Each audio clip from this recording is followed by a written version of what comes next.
Well, that is that monster bear last year. Crazy. It's a big, big bear.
Why does everybody come in here and terrorize me? Huh? Seriously. It's a new day. Tidbit of news. So this is what I've got going on. I bought this camera right here. I didn't even know what the hell this was, so I got it out of the box. It works. It's very clear. And I had this for a while, and this works as well. So I think I'm dialed. So let's see, if I have time, I'm going to, I'll hit a live video this evening, alright? I'm going to try to do it. It's not going to be a serious, long drawn out, epic thing to do.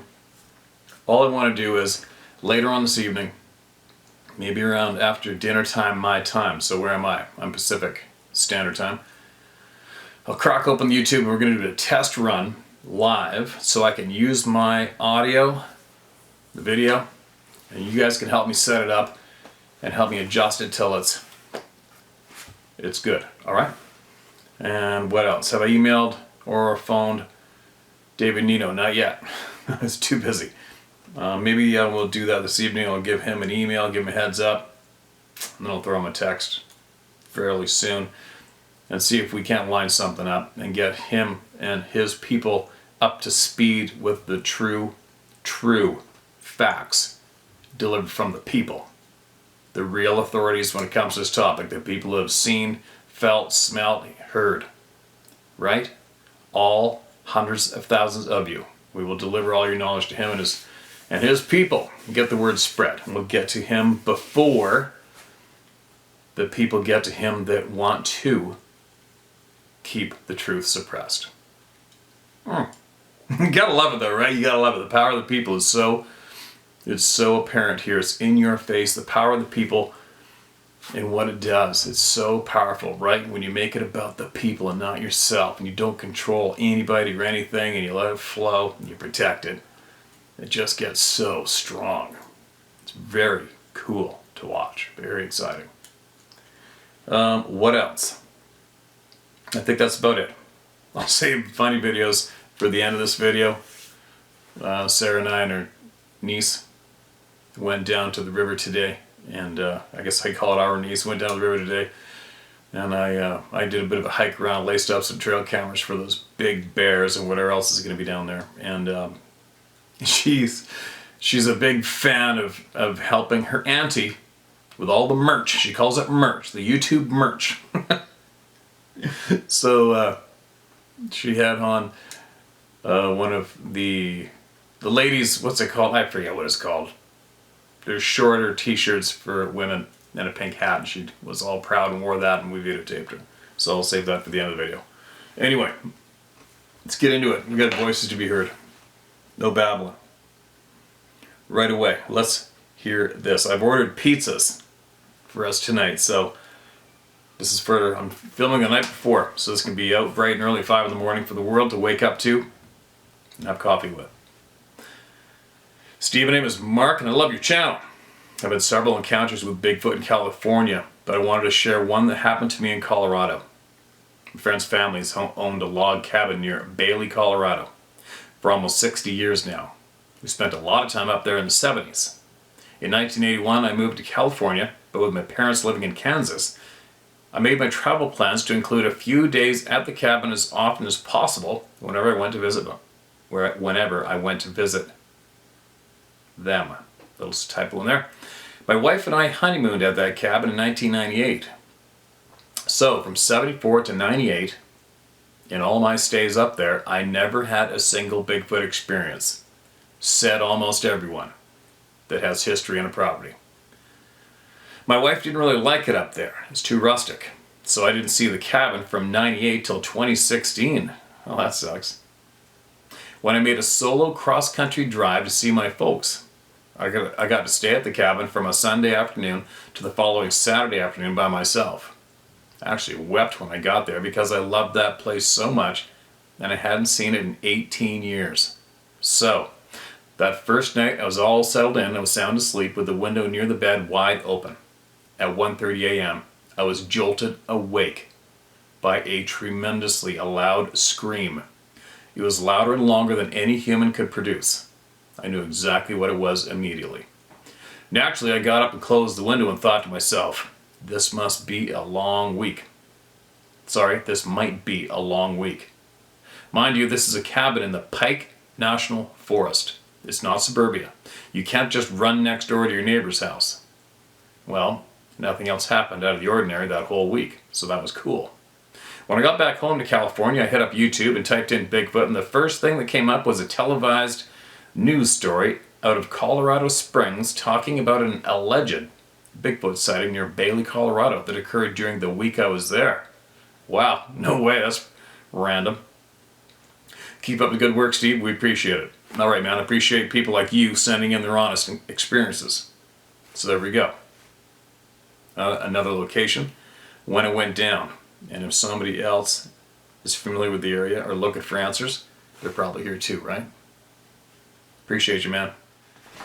Actually, the reason I'm writing to you is because after just finding your YouTube channel the other day and watching a handful of your videos, I heard you read an email from someone that related a story about a series of events that happened to him down in the Ocala Forest in Florida many years ago with his Boy Scout troop. At the end of that video, you mentioned something about if anyone has any possible follow-up to his story, send it in. It got me thinking about something that happened to my daughter and two of her friends back in either 89 or 90, as close as we can determine. This is her story. My daughter, Roxanne, had taken a trip with her school friend Kimberly and Kim's brother Keith down to Ocala to stay at Kim's grandmother's house for the weekend. Kim's grandparents had a home deep in the woods there down a long dirt road. We're still trying to figure out approximately where they lived since my daughter was only 10 or 11 years old when this happened. And kids paid little attention to whens and wheres at that age. The three of them had taken their bicycles, and were riding them down the road in the forest. The road were typical Florida sugar sand, which makes riding not as easy as a hard road. I've walked in that stuff down there. Suddenly, a huge animal walked out of the woods about 40 yards in front of them. They all stopped as the massive creature walked across the road. The animal, which, according to my daughter, they recognized immediately as a Bigfoot. It was looking directly at them as he crossed. She said he/she never expressed any kind of emotion on his face and showed zero concern with them seeing him. On the other hand, they were terrified. She described the creature as being massive, at least 7 feet tall, but maybe more. She also said it definitely was not an ape, but the face was human-like, just covered with hair. She said it had huge hands. It could probably cover their whole heads with one hand. She said she did not see any claws, just long fingers.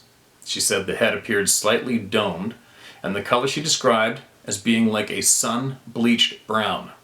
Basically brown with reddish highlights, but not orangish like an orangutan. They did not see anything that indicated gender. The face was more flat, as opposed to having a snout or a muzzle like a bear would have. As soon as the animal entered the woods on the other side of the road, they turned their bikes around and bolted for the house in a panic. She described their escape as terrifying in the soft sand that impeded their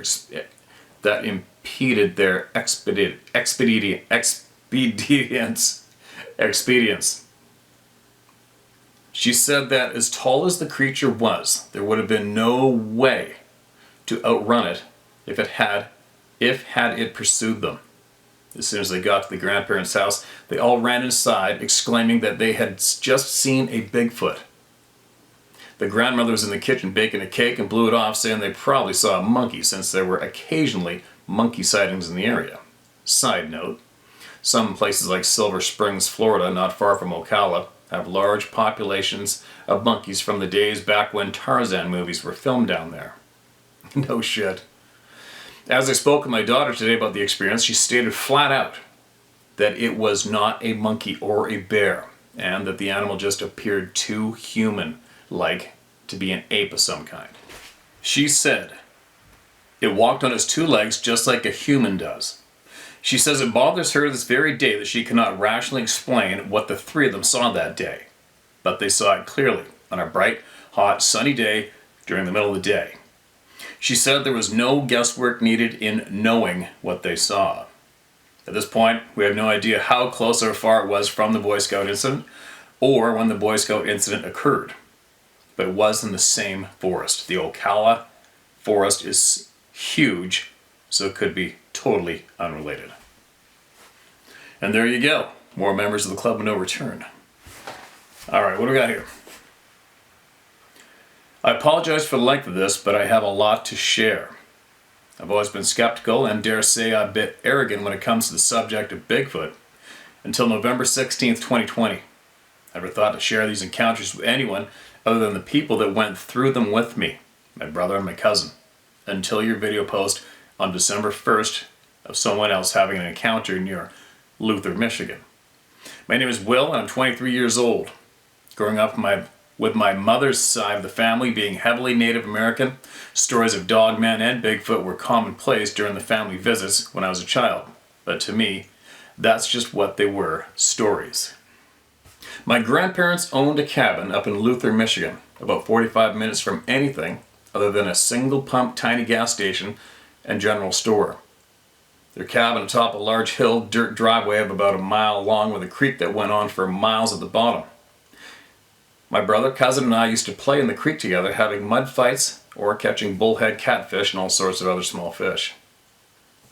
We spent hours and hours playing at this creek from dusk till dawn, wary of black bears due to the neighbors down the way having a small blueberry field. One summer when I was 8, my brother and cousin, both 12 at the time, making it 2005, we were down at the creek with our grandpa's Rottweiler, Rocky. We always felt safe being far from the cabin with Rocky because he was fearless and known for chasing off black bears. It was like any other day, despite the rotten smell in the air. We'd all jokingly blame the rotten smell on each other's hygiene, but after an hour or so of being at the creek, we realized the silence in the woods around us that was normally filled with life. And we soon after realized Rocky wasn't playing with us like he usually would. He was about 20 feet behind us, staring into the distance past us. We shrugged it off and kept playing until we heard the snapping of multiple tree limbs and twigs coming from the direction Rocky was looking in. Instantly, we all looked at each other and thought, bear. Then to our surprise, we looked in the direction of the commotion and saw a large, dark figure about half the length of a football field away from us. Shortly after we all locked eyes on this large dark figure in the distance, Rocky, our Rottweiler, took off in the opposite direction back towards the cabin. By the time we registered that Rocky ran away, we all instantly became aware that maybe we should be scared and ran too. The three of us regrouped at the cabin, gasping for air and laughing nervously, thinking that we just escaped a black bear. Nothing else happened out of the ordinary the rest of the summer. It wasn't until a couple years later that something happened up at our grandparents' cabin again. It was 2007. I'm now 10. My brother and cousin are both 14. We were up to our old summer shenanigans down by the creek with Rocky. This time we were taking the biggest sticks and branches we could find off the ground and whacking them against trees, breaking them in half, trying to see who could break the biggest stick. We noticed Rocky all of a sudden going from excited and chasing the broken stick fragments to becoming cautious and frantic, which is totally out of the normal for him, so we begin to pay attention to the woods around us. There's a smell in the air, musty, rotten. Rocky lays on the ground in a submissive way, but it's been a few minutes, and we just figure he must not be feeling great, and continue grabbing large sticks and break them over the side of trees. Then out of nowhere, we hear a loud ruffling from the distance, followed by a loud snap that echoed through the now dead silent woods around us, as if a tree had just been broken. My brother, cousin, and I felt this undeniable sense of terror and took off for the cabin. Rocky ran alongside us and then ahead of us. Twigs were snapping behind us as we looked at each other, feeding off each other's fear. We were all now sobbing and out of breath. We made it back to the cabin. Rocky was waiting impatiently at the door, whimpering. We ran inside frantically. Our parents questioned us, and hearing what happened, said it was probably just a black bear, and they're happy we were smart enough not to mess with it. Nothing else happened the rest of our summer visit to the cabin this year. That year, unfortunately, our grandfather passed and summer visits were no more. We never thought anything more of our two encounters than just having come close to a very large black bear. My great aunt and uncle bought the cabin and used it as their hunting cabin from there on, and I never went back as a kid. This last year, 2019, I had a son, who is now 1, and figured out how to learn how to hunt, so someday I can at least introduce it to my son, as my dad had done for me so many years ago. I planned a hunting trip for 2020, open season with my brother. We talked to our great aunt and uncle and got permission to hunt on their property at the cabin in Luther, Michigan. November 14th, 2020 rolls around. I'm 23 and my brother's 27. We meet up at the cabin the day of November 14th and discuss our plans for opening day the following morning. My brother is set up behind the cabin about a half a mile, and I'm set up in a blind down by the creek because we saw a buck there on our drive in. My brother gets his buck on the 15th, and I saw nothing. So on the 16th, he decides to come sit with me in my blind and hang out. We were whispering, reminiscing about our summers spent here catching fish, having mud fights, etc. A foul smell filled the air. My brother instantly waves his hand by his nose and blames me, laughing quietly. I shake my head, no, and say he did it. Then we heard ruffling leaves coming from further down the creek, and we both switch back into hunting mode. Get real quiet and pay as close attention as we can, looking in the direction of the noise. The smell grew stronger, and the ruffling got louder. But we were too focused on me getting this buck to really care for the smell. Then, a dark-haired, humanoid beast of a creature that stood about 9 or 10 feet tall stepped out from behind this tree that had to be about 4 or 5 feet wide.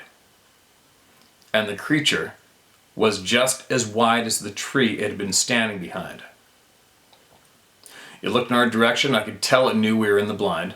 This I had no doubt of. Instantly my ears began to ring, and the feeling of pure terror came over me. This feeling I had only felt once before in 2007.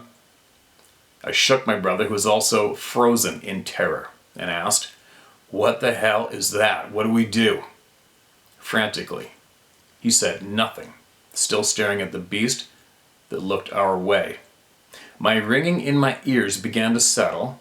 I could now hear the deep growling breaths of the beast that stood about 50 yards out from us. The terror in me grew even more.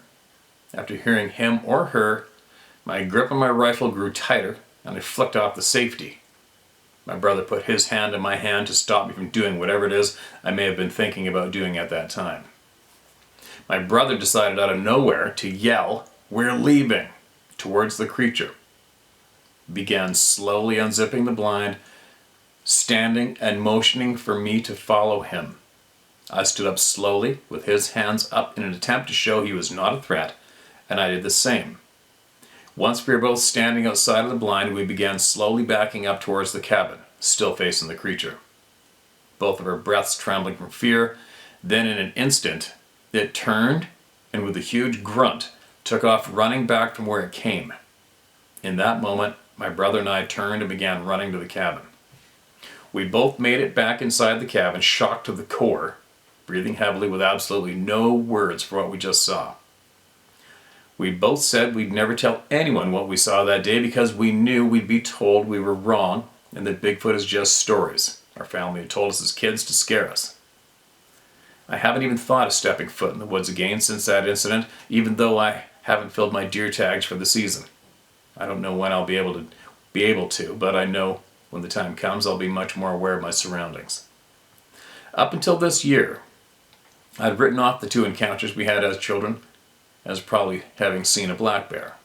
But now after putting these pieces together, the smell occurring each time, the silence of the woods around us each time, and the third time getting a real look at the terrifying creature that had been present for now 3 encounters, there's no way in my mind I can write this off as not having been a Bigfoot. Then the similarities told in your channel cement in my mind that it had to have been a Bigfoot that we encountered. Thank you for providing a safe place for us to share our stories. I hope everyone is safe during these hard times. Will. That's a doozy, Will. That's every hunter's nightmare shared right there, man. Nobody wants to be sitting in a blind and have that happen. Nobody. So, the ringing in the ears, what do we think that is? Is the ringing in the ears from adrenaline blast and heart thrashing, pressure building up instantly? Is that causing the ears to ring, or is it that being doing it? Right? I wonder which one it is. It's one or the other. But from the frickin' terror that they know how to inflict into human beings, it's not fair, is it? What a dirty trick. In a way, I guess it is preserving human life doing that to a human, though, isn't it? Right? Because if they were all about annihilating us, successfully hunting us, they wouldn't pre-warn you. There is no successful predator in the wild anywhere that pre-warns its prey that it really truly wants to take its life. They don't pre-warn, right? They do the opposite. Stealth, surprise, kill. So, why are they warning us like this all the time? Why? Why the warning, right? You got 2 guys in a tree stand or a deer stand. Obviously, by the habits of humans, the patterns of humans, humans are so predictable, it's stupid. 99% of humans go to sleep, and then all the night creatures own the planet when the lights go out. That's a fact. Except for dirty, dark human beings, right? So why going out of your way to... Why do they go out of their way to present themselves, make themselves seen, scare the living crap out of 2 innocent humans that just don't really count? And I'm not saying that as insulting. I mean, who gives a shit? There's just 2 guys hunting, brothers. Big deal. You know what's going down. They're hunting, they're trying to shoot a deer. They're in a blind, they're in a stand, it's been there for years. Family property. What's the big deal? Why are you doing this? Why are they doing this? Right? There's a whole pile of whys. Okay, enough about me and my whys. So you're somebody else. I hope you're still hunting out there, man. Don't quit. Do not quit ever. Unless it's obviously life-threatening shit going down, right? Don't let anybody take anything from you. Nobody. Nobody takes life from us anymore. No lockdowns, no enforcing this, no nothing, alright? And especially these beings not stealing life from us. Alright, this is titled, no title.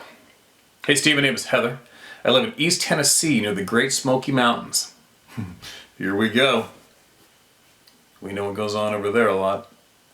But I found your channel after I came across it after hearing your name on Scott Carpenter's YouTube channel. Anyway, I want to share one of my experiences. I have a few, but I'll save them for another time. I've never had any problem talking to people about the Bigfoot people because I don't care what people think. They are real. And I agree they are people, not bipedal primates.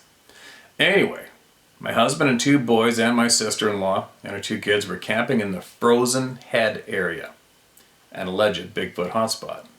My sister-in-law and I are both open-minded people and both believe in these beings and have both had some strange experiences because we are avid hiking and outdoors enthusiasts and have explored the Appalachian and Great Smoky Mountains our whole lives.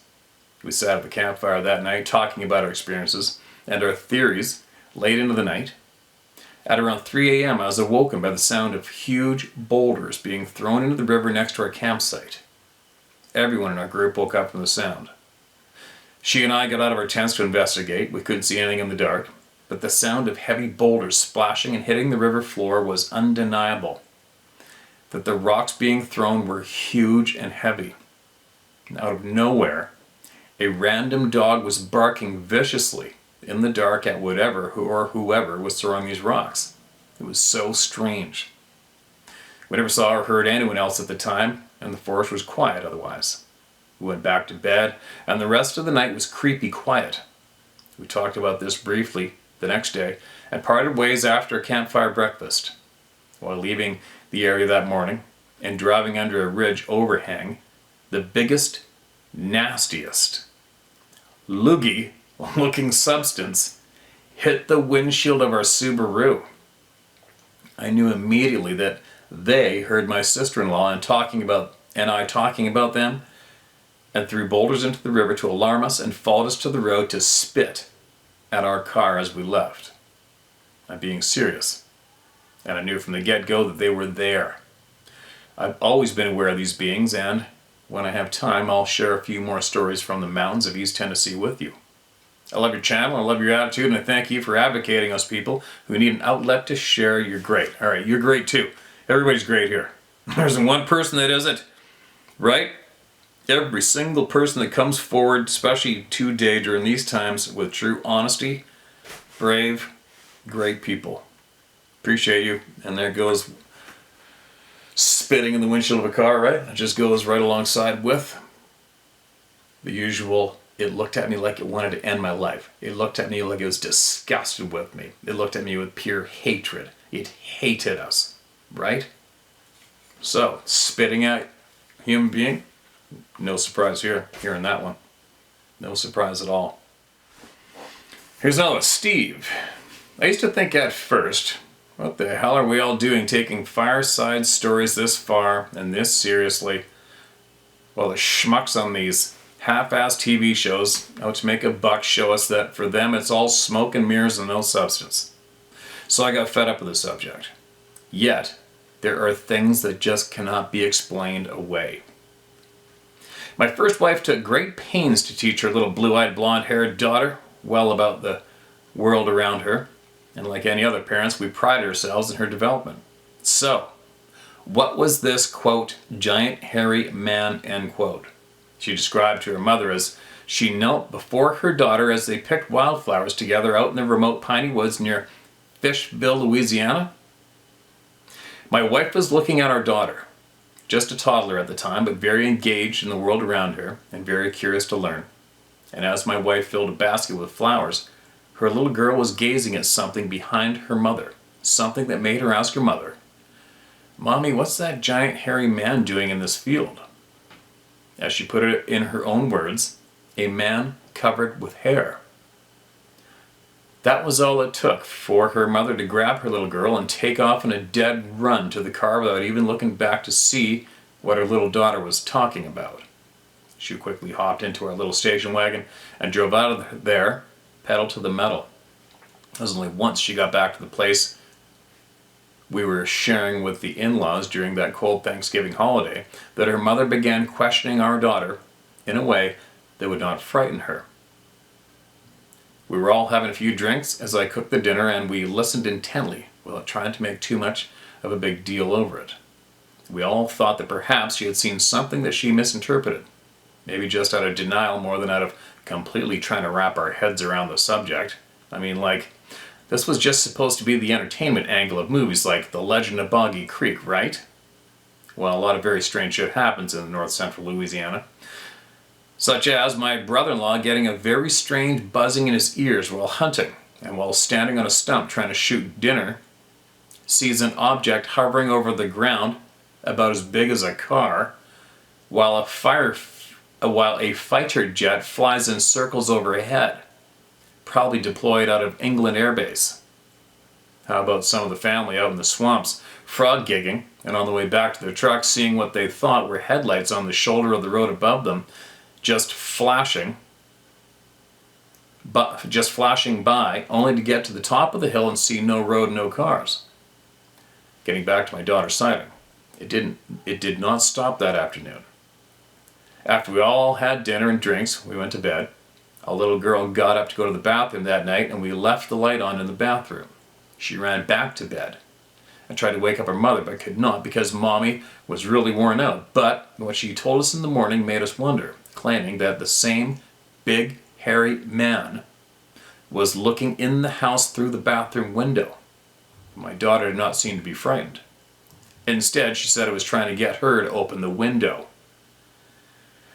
There are stories about children seeing Bigfoot looking through their windows at night, and some people theorize that this could be a female who is grieving over losing a child and wants to adopt a human child as a substitute.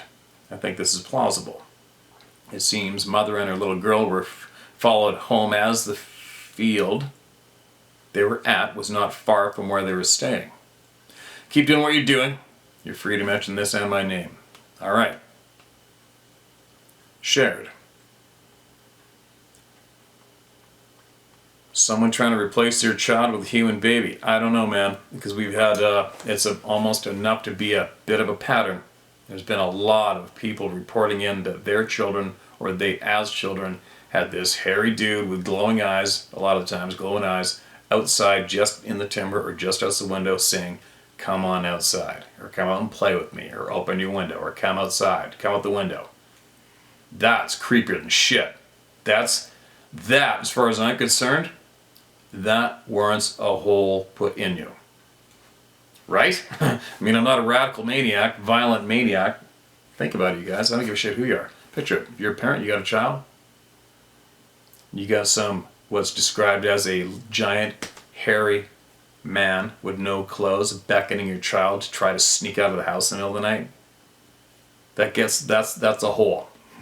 Right? It's not a penalty, that's not a game misconduct. You get a hole for that. Double holes. One in you and one to bury you, right? But it's just a very, very alarming, creepy thing that's happened way, way too many times. And I wonder how many missing children did have that scenario happen and did go outside. I guess we'll never know, right? Or maybe we will, I don't know. That's creepy. That's a creepy part, right? Very creepy. Alright, one more. I'm going in. It's pizza night. Pizza night with the niece. This is titled Thanks. Hi Steve, I hope that you're well. I've been watching many of your clips on YouTube for almost 2 years now. I really enjoy them for a number of reasons that I'll go into shortly. First of all, I feel I need to explain a little about who I am. Honestly, I expect I'm about as far removed from you and many of the other people who send you emails. I'm an urban, gay man from London, England. I've never hunted, never really been to much of a wilderness or worked outside much at all. I'm a self-confessed armchair cryptozoologist and have been since I was about 9 years old. And I'm 52 years old now. I've had a few field cryptozoologists scorn me because I've never really done any field research. It's a fair enough comment, but I also like to think that I can be completely objective from my armchair, and I don't really have my own agenda to peddle. This is the reason why I wanted to comment. I know you have lots of emails to wade through and you're a busy guy, so I really do not expect a reply, but I hope this email further encourages you, if from a distance. There are a number of things you've said that have been music to my ears. A while ago you stated something on the lines of, quote, "There's this weird notion out there that we, the human race, knows everything that there is to know," end quote. You rebuked that and stated that it was a ridiculous notion. Thank you. I mean, how absurd that people even think that. I'm happy to accept that science, the powers that be, whatever really, don't know everything, and perhaps know very little of our world and the world, nature, the whole nature of the universe. Why is that so scary to so many people? What science, etc., does not understand or cannot explain, it reduces to folklore, superstition, or lies. So, to hear you take my side, not that you had a clue you were doing such, was great. Some years ago I did spend some time on a First Nations reservation as a volunteer in the USA working with kids. A few times I brought up the subject of Bigfoot with kids and adults. Now I have spent most of my adult profession working with kids and teenagers about very sensitive and delicate experiences they have had of a personal nature. Sorry if I'm butchering this, you guys. I therefore regard myself as being very good at not leading them into saying something that I want to hear, but I can get them to open up and talk.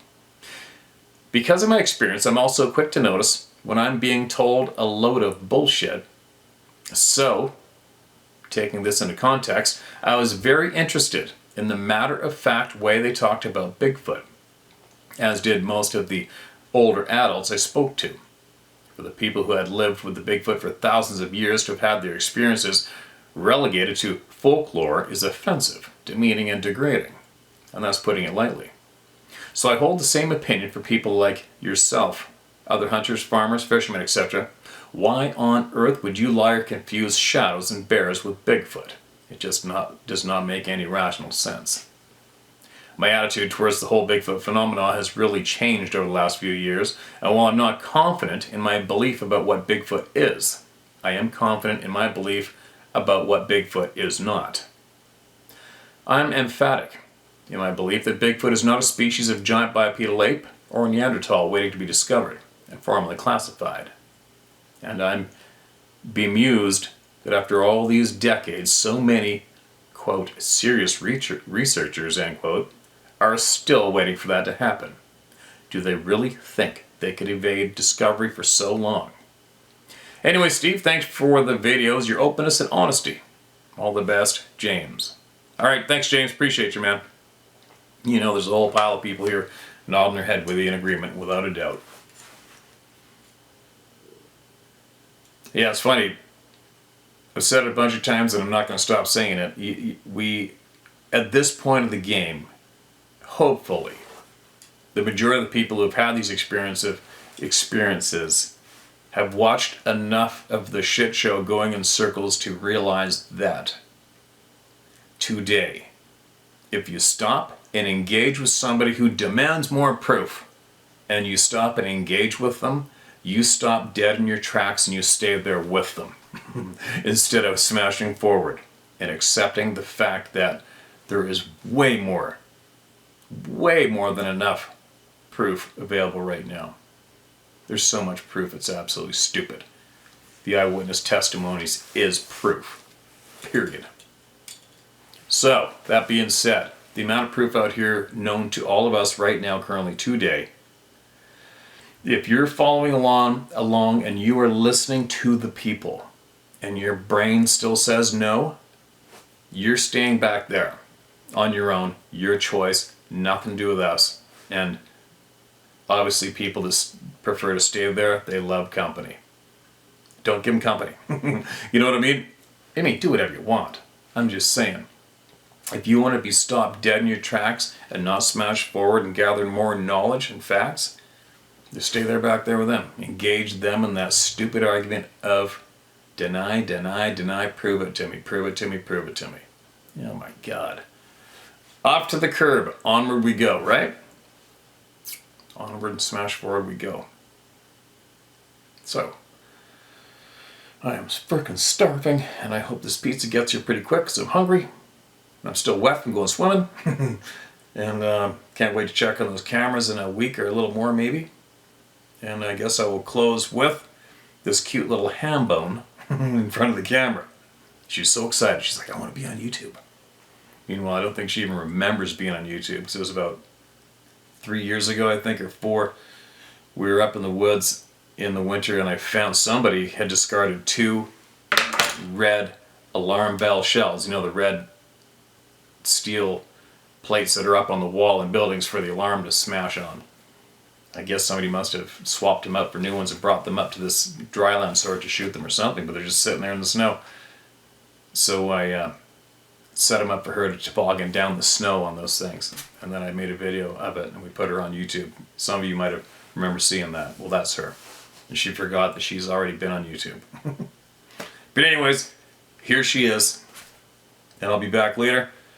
And hopefully this evening I go live for a bit and we can work together and help me get all this shit working smooth. Alright? For when it really counts. And I'll see you then. Share my story at howtohunt.com. That's where you get your voice heard, word for word.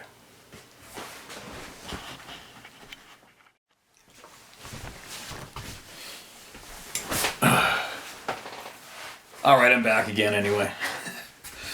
I don't know if you noticed, but a few of the clips on here, the exposure changes, the color tone changes. It's because this camera shut off a few times during the previous recording before dinner. So I had to re-record a few paragraphs and fill it in. So I'm sitting here again.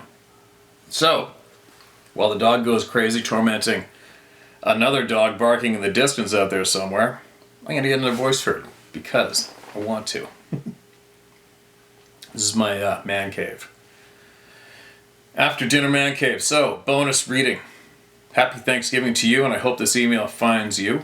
I recently sent you an email regarding my perspective on the Sasquatch topic and how growing up it was one of those things where I'm from that is just something we are aware of. But just leave it alone and continue about our business. I stated in the other email that my buddy John introduced me to your channel, and we love the content. Also stated that it wasn't until I joined the military that I realized that people actually saw this topic as a complete nonsense and ridicule. Comes easy. Oh well. I'm not concerned about my reputation, only my character. This is my latest encounter, and I'll try to keep it short and as descriptive as possible. The roar I heard as a teenager was unsettling and a bit uncomfortable in the moment, but I've always lived as if it's my time to go. Then so be it. Anyway, I titled the subject as such because that was the exact text message that I sent to my buddy John as I walked out of the woods. Yes, the thing was in my crosshairs. I recently returned from overseas and wanted to get back on track with tradition and partake in a buck-only quota hunt at a nearby WMA. This year, my younger siblings tagged along with me and my father, and we harvested 2 deer in the first 3 days. My father shot his deer behind the ranger station on the first day. Because his recent heart surgery kept him from the hike to our usual spot, I took a buck from our spot, which we call the hellhole, on the 3rd day. After the grueling retrieval, I suggested that we go back behind the ranger station on day 4 and cover both sides of the massive clear cut that's back there. With so many hunters in attendance, I never expected to see what I did. At the end of the morning, my father sent me a text that he was ready to call it a day, and I informed him that I was going to walk the old roadbed and try to jump something up before walking out. The clear cut consists of pines ranging from 20 to 40 feet tall and is extremely thick in the midst of it. As I started down the hill, I noticed that it became eerily quiet. No birds, no squirrels, not even a slight breeze blowing. The fallen pine needles made it to where I could move with little to no sound, and I felt pretty stealthy. I stopped about 1 to 120 yards from the end of the roadbed. As I held my 300 Win Mag at the ready, aka the hand cannon, I noticed a bobbing motion between the two berms at the end of the roadbed. I've seen deer bob their heads this way, so I focused in on it. I noticed that whatever it was rounded more like a bear's head. So I thought, big bear. I threw up my rifle and saw it clearly.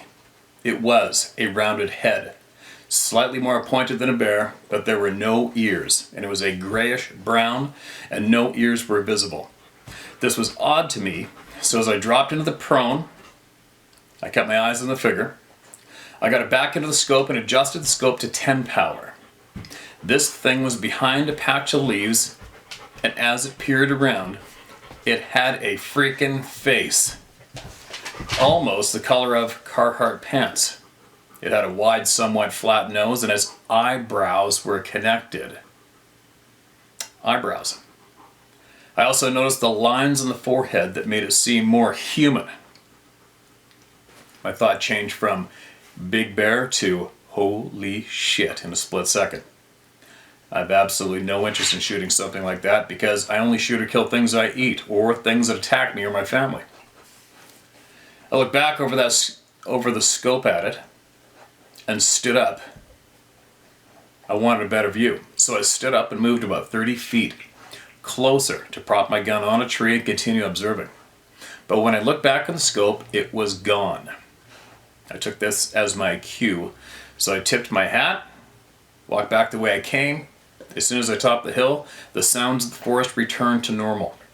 To me, it makes sense as something so keen in its element would hunker down behind the ranger station in a clear cut where visibility is at best 20 yards. I've heard you and many others speak about how these things are an... One more time. I've heard you and many others speak about how these things are an unpleasant experience. And though it was unsettling in the moment, I refuse to let something I'm aware of stop me from enjoying what I love. I could have pulled the trigger. But if it were not alone, I was dead meat. I'd rather just take it as a blessing to experience such an adrenaline rush on an otherwise uneventful morning. Keep the content coming, buddy. I use many of the details given by others as an addition to my toolbox while I'm in the great outdoors. I'm sure we'll get to the bottom of the mystery one day. Take care, Steve. Mad respect. Jim Bob. All right, Jim Bob. Appreciate it, man. Glad you're not quitting. I love hearing that people aren't quitting. It's amazing how many times these people, these beings, whatever you want to call it, slip up and allow themselves to be looked at through the scope of a rifle. Or do they already pre-know the demeanor of the person who's got the scope in their eye, right? I don't know. I got the dog inside. There's a bear across the road and she was going ape shit. She wasn't going to shut up, so. Now she's in here panting, and pacing. Panting and pacing, pantsing. Right, Bubs?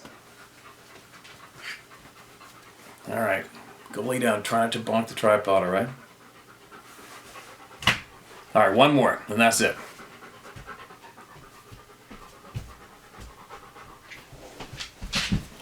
Alright, this is titled Dreads. Hello, it's taken me 20 years or so to share my story. My husband and I moved to Indiana from Michigan in the late 80s. We have 4 kids. The older 2 were in college at the time of my story. It was either January of 1999 or January 2000. We were almost home from taking the second child back to school after Christmas break. My husband and I were riding in the front of our van. Our preschooler, or kindergartner, was in the back asleep. We looked out in front of us, and there was one of the biggest creatures I've ever seen. My husband and I took a look at each other and said in unison, "What is that?"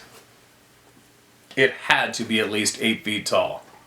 It was white and covered in what looked like dreads. The dreads were flying and swinging as he/she walked. I could see its left elbow peeking up from the far side of its body. Maybe it was as if it was carrying something. It was walking, so its back was towards us, so I couldn't tell if it was male or female. As it got to the side of the highway, It leaned down to put its right hand on the ground. There's a large drainage ditch in front of him/her and was preparing to go down into it. I was so shocked. I looked straight ahead, but took a quick peek again as we came up next to it. I saw its heel, and again the swinging hair. We made it home and tried to tell our high school daughter about what we saw. She remembers that night and us trying to explain what we saw, and I kept saying it was huge. Later my mind tried to morph the shape and size into something more explainable. After my daughter graduated from college, she went to work as a zookeeper. Years later, I was going through the zoo where she worked. I was in front of an orangutan exhibit. A small female got up to move, and I was hit with a flashback. She was posed exactly like the creature that cold, snowy night years earlier. She had her hand down on the ground. Her hair was falling and swinging just the same way. Her left elbow was peeking up on the far side of her body in the same way. The only difference was her size and color. My husband now says he doesn't remember any of it. Won't admit anything. Thanks for letting me tell my experience. If you need to use my name, just my first name, please. Patricia. Okay, Patricia, appreciate that. Dreads. Dreads are ghillie suit. It's like a friend of mine, when I first got twigged on to how long their hair can be, was when a good friend of mine said that what he thought he saw was this big hairy dude in a big hairy ghillie suit.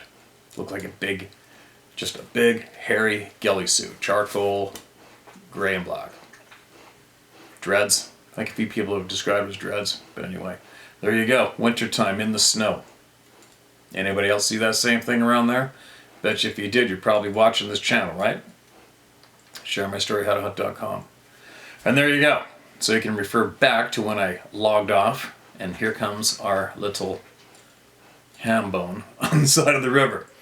And I'll see you guys this evening for a few minutes live as we get all my shit oriented with each other, alright? See you in a bit. So they don't cover the shirt. Okay, what do you want to say? Louder. Gotta yell it. Emma, and I am the first person to wear the women's How to Hunt t-shirt, and I am Uncle Steven's niece. It is from howtohunt.com. Who went and got the merch? Me. Auntie. And Auntie. Yesterday. Really? So, where are you? At the river. Is there any bears around here today? No bears, but there's gonna be bears a couple of minutes later. My mom bears. Are you like, you and Auntie are the merch queens? Princesses? What's in your hand? What do you got?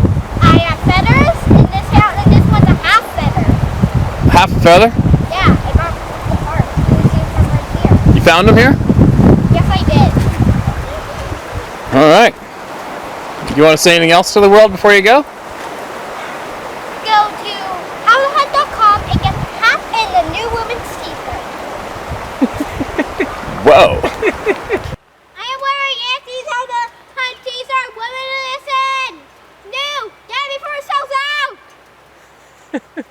Whose store is it? It's Auntie's. This is the first ever female one, the first ever girl one, and it will be limited edition. Get it before it sells out. You think? I'm going swimming. Are you going to go swimming? Yes, I'm going swimming now. I'm on swimming now. Good. Good because I have to. It doesn't get wet in the water. So, have you been on YouTube before? First time. Was when? What's the name of your other video? The other video was over there. What about your sled in the snow toboggan video? Oh, that was Spider Bells, who I found. That was in Canada, and that's where I live. I'm visiting Uncle Steven's place. He was on the island. All right, so you're going to pursue a career in movies? I don't know. Are you a celebrity? I'm not. Are you gonna be? I don't know. All right, let's go swimming. You wanna? Yes.